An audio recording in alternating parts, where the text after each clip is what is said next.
Maulang gabi at maligayang Pasko po sa ating lahat. Hanggang sa mga oras na ito ay nagtatrabaho pa rin po tayo. Kasi marami po tayo talagang hinahabol na deadlines. Kailangan matapos sa oras, guys. Ito po ay tanggap ko kaninang hapon. Ang sabi ng may-ari ay mic lang daw ang kailangang ayusin at echo lang daw ang nawawala. Tingnan po natin kung karapat dapat pa ba itong ayusin o hindi na. Tingnan po natin yung loob, guys.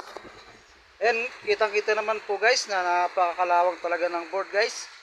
At parang nabasa ng soft drinks o kape yan guys.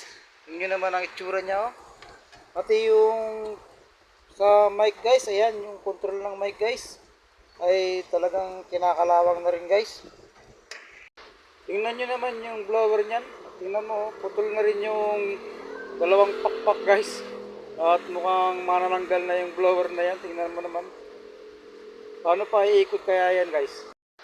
Yan yung kanya accessories, yung mga volume knob at mga tornilyo guys.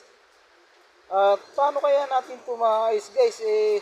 Sobrang kalawang nitong amplifier na ito. Gusto pa naman ng may-ari ay matapos ko agad kasi kukunin din kinabukasan.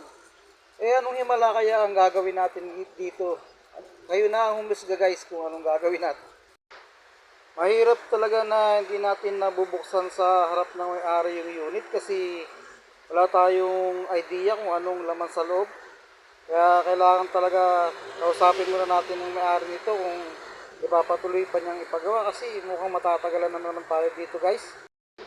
Alam naman natin na ilang araw na lang ay bagong taon na.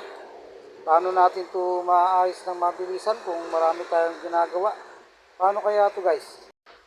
Mukhang di naman natin kaya ng mabilisan yan kasi tingin nyo naman ang kondisyon ng pyesa, napakakalawang na talaga at mukhang napakahirap na rin gawin. Sa pagtatanim pa lang ng mga resistor niyan ay talagang abutin na tayo ng oras, ilang oras nang gugulin natin dyan guys. Siguro dapat ibalik ko muna yan sa may-ari at sa January na lang niya ipagawa para matutukan naman natin ng amplifier na yan kung gusto niya talagang maayos yung unit niya guys. Siguradong mahabang oras na naman ang gugugulin natin sa unit na ito. Kaya hindi na natin muna itutuloy guys. Marami pa kasi tayong tanggap na ibang gawain kaya hindi natin matututukan ng paggawa ang amplifier na ito guys. Pasensya na sa ingay kasi maulan at maraming dumadaang sasakyan dito sa aming pwesto. At yan pa po ang ilan sa ating mga tanggap.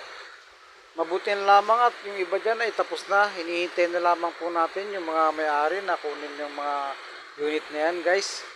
Sa dami nga ay kung saan saang sulok na lamang ng ating pwesto nakabalagbag yung mga gamit na yan guys. So hanggang dito na lang guys. Hanggang sa muli. Maraming salamat.